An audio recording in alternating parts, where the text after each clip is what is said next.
उत्तर प्रदेश में आज छठे दौर का मतदान भी लगभग पूरा हो चुका है। जो अभी एक मत चरण का जो मतदान अभी भी बाकी है, उस पर भी संशय बना हुआ है। हालांकि जब अब तक जितने भी चरण के मतदान हुए हैं, सभी में अच्छी खासी वोटिंग हुई है और आज के मतदान में भी बहुत भारी मात्रा में वोटिंग की गई है। लेकिन जो 7वें दौर का मतदान है, अभी उस पर भी शक बाकी है कि उसमें कितना मतदान होगा। जब बात मतदान की हो रही है, चुनाव की हो रही है, तो ज़रूरी है कि चुनाव पर उन लोगों की राय ज़रूर जानी जाए जो इस क्षेत्र से खास तौर पर ज़्यादा जुड़े हुए हैं। तो हमारे साथ हैं प्रोफेसर डॉक्टर विवेक कुमार, जो किसी पहचान के मोहताज नहीं हैं। इनकी जो तारीफ़ करना चाहें तो अल्फाज ख़त्म हो सकते हैं, तारीफ़ ख़त्म नहीं हो सकती हैं। प्रोफेसर विवेक कुमार देश भर की जितनी भी अलग अलग यूनिवर्सिटीज़ हैं, जैसे मुंबई यूनिवर्सिटी, पुणे यूनिवर्सिटी है, उसके अलावा दिल्ली यूनिवर्सिटी, जेएनयू में अभी भी कार्यरत हैं, प्रोफेसर की हैसियत से वो हैं, सोशोलॉजिस्ट हैं। उसके अलावा अंतर्राष्ट्रीय स्तर पर भी जो कोलंबिया यूनिवर्सिटी है, हार्वर्ड यूनिवर्सिटी है, ऐसी कई जगहों पर वो बड़ी यूनिवर्सिटीज़ में पढ़ा चुके हैं और अंतर्राष्ट्रीय स्तर पर एक काफ़ी विश्व प्रख्यात हस्ती हैं। प्रोफेसर डॉक्टर विवेक कुमार हमारे साथ हैं। उनसे चुनाव पर बात करेंगे, चुनाव के समीकरण जो निकल कर सामने आ रहे हैं, रुझान जानेंगे, उनसे पूछेंगे और ज़्यादा बारीकियों से हम, ताकि हमें ज़्यादा से ज़्यादा चुनाव के बारे में सटीक जानकारी मिल सके। सर, आप सबसे पहले तो आपको बहुत बहुत शुक्रिया अदा करना चाहेंगे हम नेशनल दस्तक को कीमती वक्त देने के लिए। अभी आपको जो अभी छठे दौर का जो मतदान आज संपन्न हुआ है, इसे देखकर अब आप क्या स्थिति का अंदाज़ा लगा रहे हैं? धन्यवाद नेशनल दस्तक का कि वह जो है आज 4 मार्च को जो 17वीं विधानसभा उत्तर प्रदेश की है, उसके छठे चरण का समागम हुआ है। और हम लोग ये लग रहा है कि जो यह छठे चरण का चुनाव हुआ है उत्तर प्रदेश में, यह खांटी पूर्वी उत्तर प्रदेश का एरिया है और 7 जिले यहाँ पर हैं जिनमें चुनाव हुआ है। उन 7 जिलों को अगर हम देखें तो गोरखपुर, देवरिया, बलिया, आजमगढ़, महाराजगंज, मऊ और कुशीनगर, इनमें करीब 49 सीटें हैं जिन पर यह चुनाव हुआ है।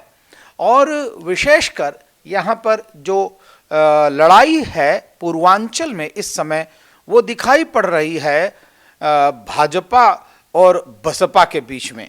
कुछ लोग इसको बसपा और भाजपा के बीच में भी बता रहे हैं, लेकिन अगर हम 2012 के जो विधानसभा के चुनाव हैं, उनमें पार्टियों की, विभिन्न पार्टियों का आकलन करें तो हमको यह पता लगता है कि 2012 में समाजवादी पार्टी यहाँ पर बहुत प्रभुत्वशाली दिखाई पड़ रही थी, क्योंकि उसने 49 में से 27 सीटें जीती थीं उस समय।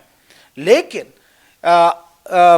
बसपा दूसरे नंबर पे थी, जिसको केवल 9 सीट मिली थी। लेकिन इस बार काफी समीकरण बदल गए हैं और इसमें विशेषकर अगर हम एरिया वाइज एनालिसिस करें तो अगर हम मऊ कॉन्स्टिट्यूएंसी को देखें, मऊ जिले को देखें, तो जहां पर 4 सीटें हैं और विशेषकर जब वहाँ पर मुख्तार अंसारी, अब्बास अंसारी और उनके भाई, ये चारों सीटों पर अगर जो लड़ते दिख रहे हैं, तो इससे ये हो रहा है कि उनकी जो कौमी एकता दल था, उसका मर्जर बहुजन समाज पार्टी में हो गया।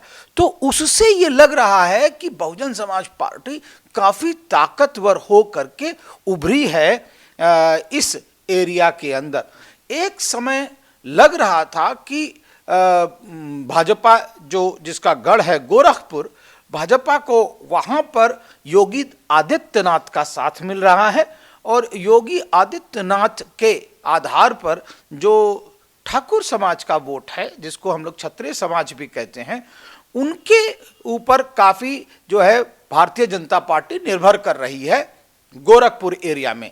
लेकिन अगर गोरखपुर एरिया के ग्रामीण अंचल की देखें, जैसे चिल्लू पार एक जगह है, तो वहाँ पर हरिशंकर तिवारी का हमेशा से दबदबा रहा है। लेकिन इस बार वहाँ पर यंग उनके लड़के विनय तिवारी लड़ रहे हैं और जिनको ये बताया जा रहा है कि श्योर शॉट वो जीत रहे हैं। बलिया के अंदर हम देखें अगर, तो अंबिका चौधरी जो कि समाजवादी पार्टी में हुआ करते थे, वो अब बहुजन समाज पार्टी से लड़ रहे हैं। आप जानते हैं बलिया अपने आप में एक बहुत ऐतिहासिक जगह है। यहाँ पर जयप्रकाश नारायण, चंद्रशेखर और इसके बाद ज्ञानेश्वर मिश्रा की भूमि है।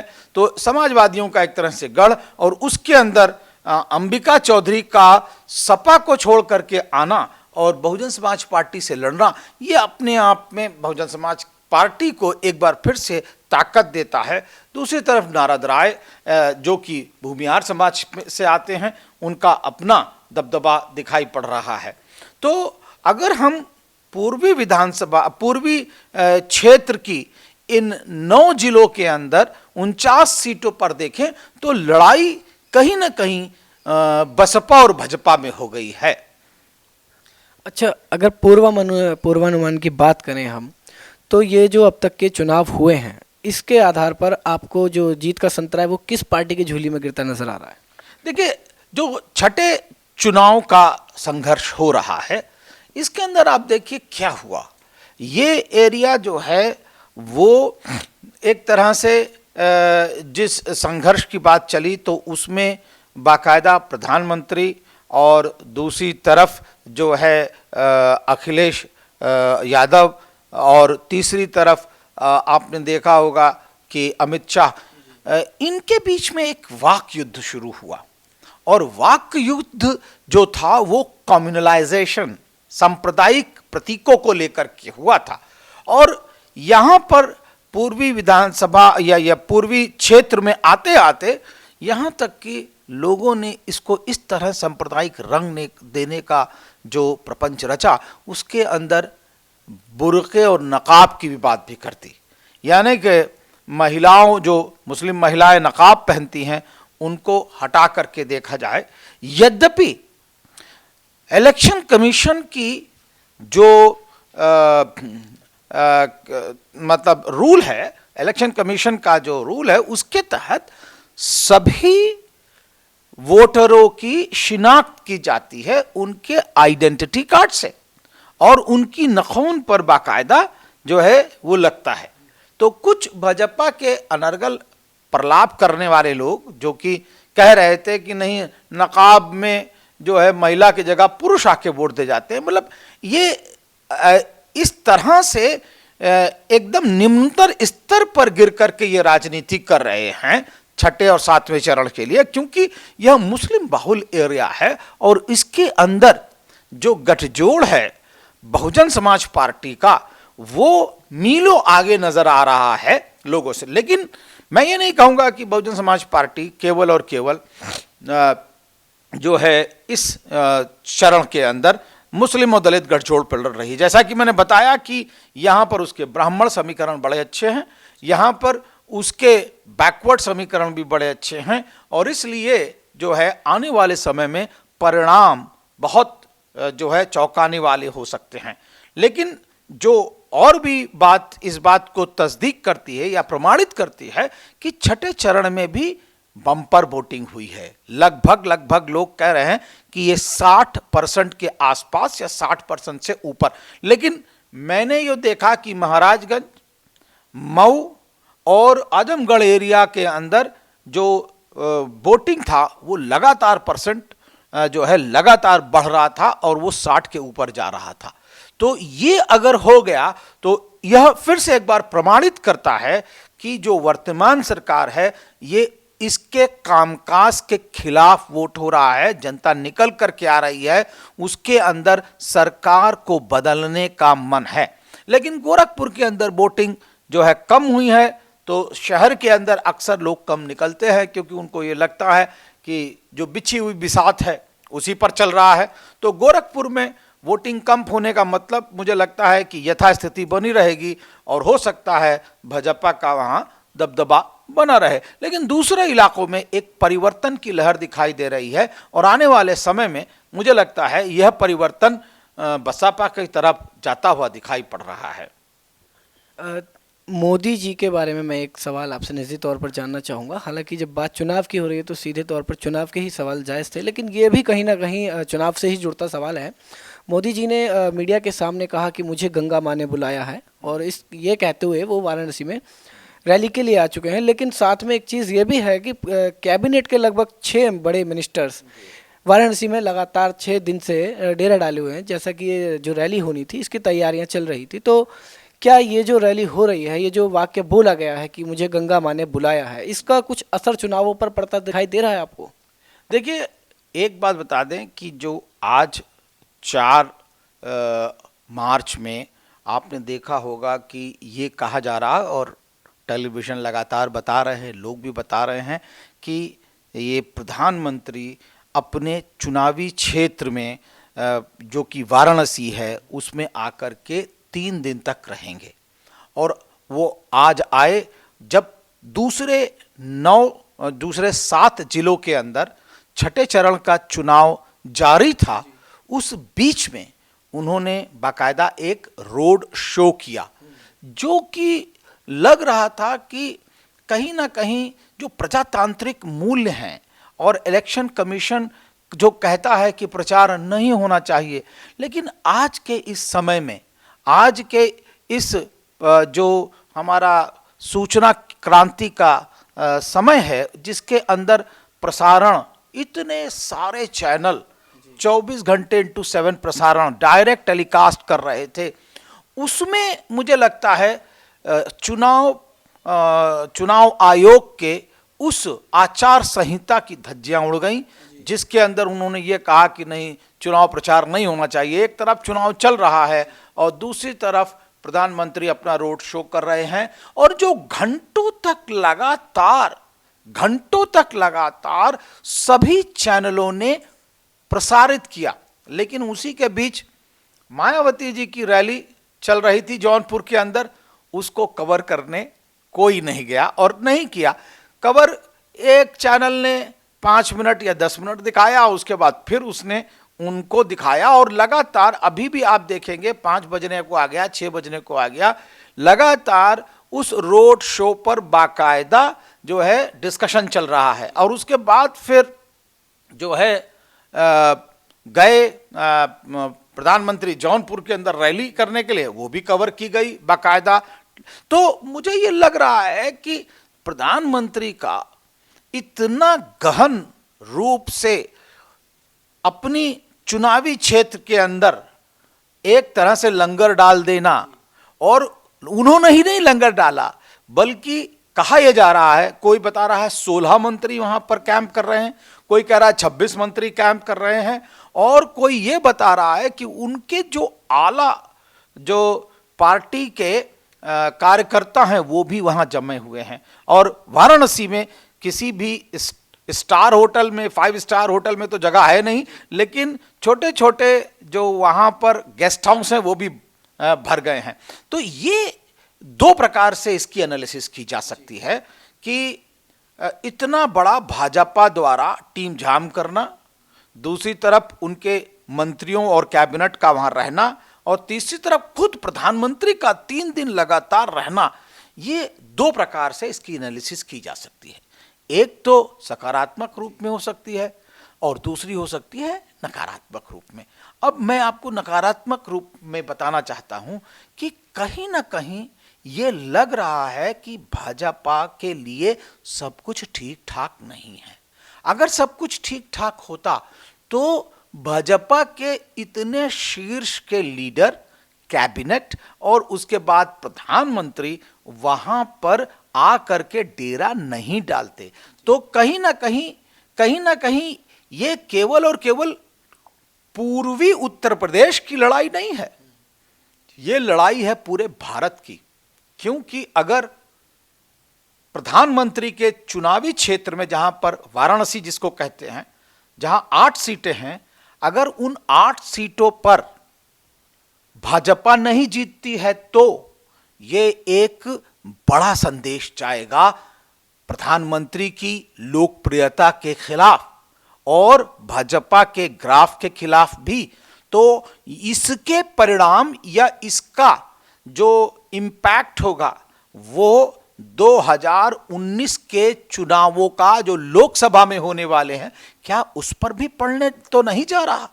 ये बात उठ करके आ रही है कि प्रधानमंत्री की लोकप्रियता अगर अपने चुनावी क्षेत्र में कम हो रही है, वहां अगर कुछ लोग हार गए, तो वह 2019 में उनकी लोकप्रियता क्या होगी इसका कोई अंदाजा नहीं लगा सकता। और इसलिए प्रधानमंत्री ने बाकायदा वहां पर पूजाएं की हैं मंदिरों में जा करके।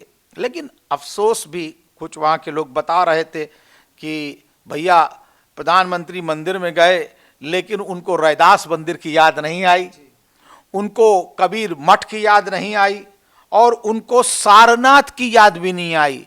मौर्य समाज के लोगों ने वहां पर फोन किया, कुछ बौद्ध धर्म के मानने वालों ने कहा कि भाई मौर्य समाज तो बहुत बढ़ चढ़ करके सपोर्ट कर रहा था कहीं, और वो तो उनको जो है बुद्धा की याद नहीं आई। तो ये एक तरह से दोहरा मापदंड भी दिखाई पड़ा वहां पर। और इसलिए जो वाराणसी का दौरा है पूरे पूरे के पूरे इस इलेक्शन के दौर में, छठे और सातवें को, तो यह बता रहा है कि सब कुछ भारतीय जनता पार्टी में ठीक नहीं है। जो राहुल और अखिलेश का जो गठबंधन है, ये गठबंधन आपको यूपी में कितना कामयाब दिख रहा है? मुझे पहले लग रहा था कि राहुल और पहली बात तो ये लगा कि अगर सपा में सब कुछ ठीक था, सपा अपने आप में बहुत ही मजबूत महसूस कर रही थी, तो सपा को गठबंधन में नहीं जाना चाहिए था। जैसे ही सपा ने कांग्रेस से गठबंधन किया, उसने प्रूफ कर दिया, उसने प्रमाणित कर दिया कि सपा जो है वो मजबूत स्थिति में नहीं है। क्योंकि कोई भी, उसी तरह आप देखिए भाजपा ने भी क्या किया, अपना दल से किया, अनुप्रिया पटेल के साथ किया। अब अनुप्रिया पटेल को 11 सीट दे दी। उधर उन्होंने सुहेल जो राजभर समाज की पार्टी है, भारत पार्टी कोई मेरे ख्याल से, उसके साथ भी उन्होंने किया। तो ये क्या होता है कि आप छोटे दल को जब लेते हैं तो आप ये बता देते हैं कि नहीं, आपके संगठनात्मक ढांचे में इतना दम नहीं है कि आप अकेले चुनाव लड़ सकें। क्योंकि उत्तर प्रदेश में 403, तो अगर इस हिसाब से देखेंगे तो सपा की स्थिति कमजोर हुई। दूसरी तरफ आपने देखा कि उसके जो स्टार प्रचारक, जिन्होंने उस पार्टी को खून पसीने से सींचा, चाहे वो मुलायम सिंह यादव हों, चाहे उनके भाई शिवपाल यादव हों, या उनके कद्दार लीडर आप देखेंगे अंबिका चौधरी हों, ये सब के सब दरकिनार कर दिए गए। तो इसका मतलब क्या हुआ कि जो पुरानी उनकी शख्सियत थी, पुराने उनके वोटर थे, उनको ये अच्छा नहीं लगा कहीं ना कहीं। और ये हमने पश्चिम उत्तर प्रदेश में देखा, जहाँ पर ये लोग कह रहे थे कि जो अपने पिताजी के नहीं हुए तो वो हमारे क्या होंगे। तो ये मुझे लगता है एक बात सपा के अंदरी संरचनात्मक ढांचे में उनकी पार्टी के लिए। दूसरी तरफ अब कांग्रेस की आप बात करें तो कांग्रेस का जनाधार खिसक ही नहीं गया है, बल्कि उसका जनाधार मिट गया है। अब जो कुछ बचे हुए लोग हैं, क्या वो समाजवादी पार्टी को अपना वोट ट्रांसफर कर रहे हैं? ये एक बहुत बड़ी बात है कि इनका जोड़ सियासी तो हो गया है कि भाई ठीक है, लेकिन आपने ये देखा कि बहुत सारे, गायत्री प्रजापति एक इसका बहुत बड़ा प्रमाण है कि वो उसी सीट से लड़ रहे थे जहां पर कांग्रेस की अमिता सिंह या संजय सिंह की पत्नी, राज्यसभा कांग्रेस के मेंबर, उनकी पत्नी भी वहां से लड़ रही थी और सपा भी लड़ रहे थे। इसी तरह अगर आप लखनऊ में चले जाएं तो रविदास मल्होत्रा भी लड़ रहे थे और कांग्रेस के प्रत्याशी भी लड़ रहे थे। तो ऐसी बहुत सारी ऐसी जगह थी जहां पर गठजोड़ ठीक से बना नहीं। और वहीं पर आप देखेंगे कि जब ठीक से गठजोड़ नहीं बना तो मैसेज क्या गया? क्या वोट ट्रांसफर होंगे? नहीं, मुझे नहीं लगता है कि कांग्रेस और जो सपा का गठजोड़ हुआ है वो सियासी तो हो सकता है लेकिन समाजी नहीं हुआ। जब समाजी नहीं होगा तो वोट ट्रांसफर नहीं हो सकते। तो हमको, मुझे लगता है कि देखना ये पड़ेगा कि क्या जो दल इस समय उत्तर प्रदेश के चुनाव में हैं, भाजपा, बसपा, सपा और कांग्रेस, आरएलडी, इन सब के संगठनात्मक ढांचे की स्थिति कैसी है? दूसरा, इनके वोट का डिस्ट्रीब्यूशन कैसे हुआ है? क्या सभी समाजों की नुमाइंदगी इनके वोट डिस्ट्रीब्यूशन में हुई है। जैसा कि हम लोग कहते आ रहे हैं, भाजपा ने कुछ समाज को एकदम दरकिनार कर दिया, मुस्लिम समाज को वोट ही नहीं दिया, टिकट ही नहीं दिया, 403 में उनको एक भी टिकट नहीं मिला। उसी प्रकार सपा को आप देख लीजिएगा कि सपा के अंदर जो वोट दिए गए वो लास्ट मोमेंट पर इस प्रकार दिए गए जैसे कि ये लग रहा था कि मजबूरी में दे रहे हैं वो लोग। कांग्रेस के अंदर तो 100 सीटें थी इसलिए उनको मिल गए होंगे कैंडिडेट, लेकिन वहां भी समाजों का प्रतिनिधित्व नहीं हुआ। अगर समाजों का प्रतिनिधित्व देखें, दलित समाज का और ब्राह्मण समाज का, क्षत्रिय समाज का, अकलियत समाज का और पिछड़े समाज का, अत्यंत पिछड़े समाज का, चाहे उसमें यादव हो, चाहे कुर्मी हो, चाहे उसमें पाल बिरादरी के हो, चाहे बिंद बिरादरी के, सैनी बिरादरी के, कुशवाहा बिरादरी के और यहाँ तक कि बघेल बिरादरी के, सभी समाजों के लोगों को बहुजन समाज पार्टी ने टिकट दिया और सैनी समाज के लोगों को, मल्लाह समाज के लोगों को, सभी को तरजीह दिया। और आज मायावती जिस तरह बोल रही थी कि बैकवर्ड क्लास के लिए जो संघर्ष बहुजन समाज पार्टी ने किया, विशेषकर मंडल कमीशन को लगाने के लिए, मुझे लगता है कि उस बात को वो बताना चाह रही थी। अपना पुराना उनका रिश्ता जो बैकवर्ड क्लासेस के बीच में है, वो कहती थी, वो आज कह रही थी कि बैकवर्ड क्लासेस के हमारे अध्यक्ष उत्तर प्रदेश में बहुजन समाज पार्टी के जो अध्यक्ष हैं वो बैकवर्ड क्लासेस के हुए हैं, चाहे वो इस समय रामचल राजभर हो, चाहे इसके पहले के सचान हो, या उससे पहले भगवत पाल हो, इसके पहले भी आप जानते सोनेलाल पटेल तक यहाँ के अध्यक्ष थे बहुजन समाज पार्टी के। तो बैकवर्ड क्लासेस की अपनी एक बहुत बड़ी जो प्रतिनिधित्व दिया है बहुजन समाज पार्टी ने, उसको भी वो रेखांकित कर रही थी। तो मुझे लगता है कि उत्तर प्रदेश का ये चुनाव जो 17वें विधानसभा के लिए हो रहा है, ये याद किया जाएगा उन पार्टियों, उन दलों के लिए जिन्होंने सचमुच सभी समाजों को नुमाइंदगी, प्रतिनिधित्व देने का काम किया है। विवेक जी, आप जो रुझान देते हैं वो बहुत हद तक सटीक होते हैं, तो मैं एक सवाल पर विशेष तौर से आपकी राय जानना चाहूँगा। जिस तरह से हम अभी देख रहे हैं, जो अगर ये 7 चरण का मतदान होना था, 6 का हो चुका है, अगर हम 6 चरण का मतदान, पूरा मतदान मान लें, तो जो मतदान हुआ है, क्या ये हम मान सकते हैं कि ये एक पक्षीय मतदान है? मतलब ये कि कोई पार्टी बहुमत से आ पाएगी या फिर ये इसमें प्लस माइनस वाली कोई सरकार आनी है? नहीं, मुझे लगता है कि जनता, अगर आप पूरे भारत के नक्शे को देखें, पूरे भारत में देखें कि जनता अब त्रिशंकु सरकारें नहीं दे रही है राज्यों में, वह एकदम खुला मैंडेट देती है, वो खुला निर्णय देती है। अगर आप दे रहे हैं तो पूर्ण बहुमत दीजिए, वो त्रिशंकु नहीं देती है। लेकिन एक आप देखें कि लगातार जो दूसरे दल हैं उन्होंने अपने पक्ष में वोट के लिए जो है अपने जुमले बदले, अपने कथानक बदले, नाना प्रकार के कथानक लगाने लगे। पहले एक दल ने कहा, भारतीय जनता पार्टी ने कहा कि हम तो बहुत, जिसे कहना चाहिए, आगे चल रहे हैं। फिर उन्होंने कहा नहीं, वो हमारी हवा चल रही है। फिर उन्होंने कहा नहीं, हवा जो है सुनामी में बदल गई है, और सुनामी जो है अब बहुमत लाने जा रही है, 3/4 बहुमत आने जा रहा है, 2/3 मेजोरिटी आने जा रही है। अरे भाई, अगर जब आपकी 2/3 मेजोरिटी आने जा रही है तो आप इतना ज्यादा प्रपंच क्यों कर रहे हो? पूर्वी विधानसभा, पूर्वी क्षेत्र में उत्तर प्रदेश के आप सब लव लश्कर के साथ बैठ गए हो आकर के, 3 दिन लगातार प्रधानमंत्री वहां रैली कर रहे हैं। अरे, जिस दल को जीत मिल रही है उसके लोग आराम से सोते हैं कि रैलियां करते हैं, और रैली जो नहीं भी हो, रोड शो भी करते हैं उसमें, और लगातार बाकायदा उसके कैबिनेट मिनिस्टर भी बैठते हैं वहां पर।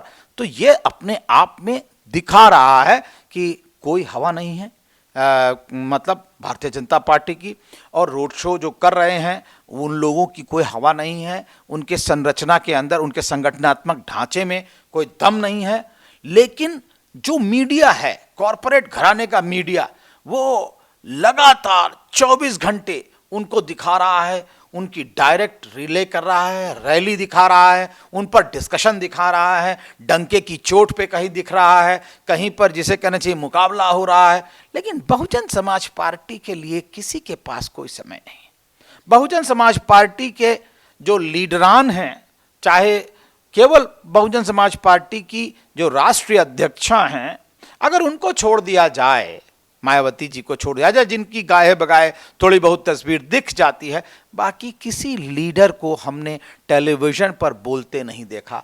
चाहे वो नसीमुद्दीन सिद्दीकी हो, चाहे वो डॉक्टर अशोक सिद्धार्थ हो, चाहे वो अपने मिश्रा जी हों, चाहे वो अतहर अली हों, चाहे मुनकाद अली हों, चाहे ठाकुर जयवीर हों, और चाहे रामवीर उपाध्याय हों, उन्हें हमने कभी सुना नहीं। तो इसका मतलब क्या हुआ कि कॉरपोरेट घराने का मीडिया लगातार अखिलेश और भाजपा के बीच में लड़ाई दिखाई दे रहा है। लेकिन अगर आप ग्रास रूट पे जाएं, और नेशनल दस्तक, मैं बधाई देना चाहूंगा, नेशनल दस्तक लगातार वो दिखा रहा है, ग्रास रूट पर दिखा रहा है, जा करके लोगों से ओपिनियन ले रहा है, और आप खुद गए हैं, तो इसलिए मैं बधाई देना चाहूंगा उनको कि वो सत्यता खोल रहा है। और जब हम लोगों से बात करते हैं ग्रास रूट पर, तो एक आंकड़ा ये दे रहे हैं लोग कि एक आंकड़ा तो मायावती जी ने खुद दिया था कि जो उनकी पार्टी है, बहुजन समाज पार्टी, उनकी पार्टी, वो 300 सीटें ला रही है। और उन्होंने कहा कि मैं ये आंकड़े हवाई के रूप में नहीं देख रही हूं, मैं ये बोल रही हूं कि मेरी रैली के अंदर जो भीड़ उमड़ रही है, जिस प्रकार का उत्साह मेरे सपोर्टर्स में है, लोगों के अंदर, जब वो ताली बजाते हैं, जब वो हामी भरते हैं किसी बात पर, तो उस बॉडी लैंग्वेज के आधार पर ये वो बता रही थी कि 300। लेकिन हम लोगों का जो आकलन है, जो हम लोग बात कर रहे हैं, तो वो लोग ये कह रहे हैं कि भाई हर एक डिस्ट्रिक्ट में बसपा कम से कम नहीं 3 से 4 सीट जीत रही है, और कहीं कहीं हो सकता है कि इस डिस्ट्रिक्ट में 2 सीटें हैं, तो कहीं 6 सीट भी जीत रही है। अब बाराबंकी जैसी जगह के अंदर लोग ये कह रहे हैं कि नहीं, बसपा 6 सीट जीत रही सीट, जहां पर वो नहीं, मऊ में 4 सीट जीत रही है, या यहां तक कि आजमगढ़ के अंदर उसकी 4 सीट निकल रही हैं, बलिया के अंदर जिसमें जहां जीती नहीं थी वहां पर भी वो जीत रही है। तो ऐसे नए क्षेत्र हैं जहां पर उसको पिछली बार सीट नहीं मिली थी, लेकिन उसका वोट परसेंटेज लगातार 20 बना हुआ था। तो अब इस समय एक नया उत्साह है लोगों के साथ। आपने देखा होगा कि ब्राह्मण समाज का अपना वोट जुड़ रहा है लगातार, क्षत्रिय समाज का भी वोट जुड़ रहा है, और विशेषकर जो मुस्लिम समाज का वोट था वो भी जुड़ गया है।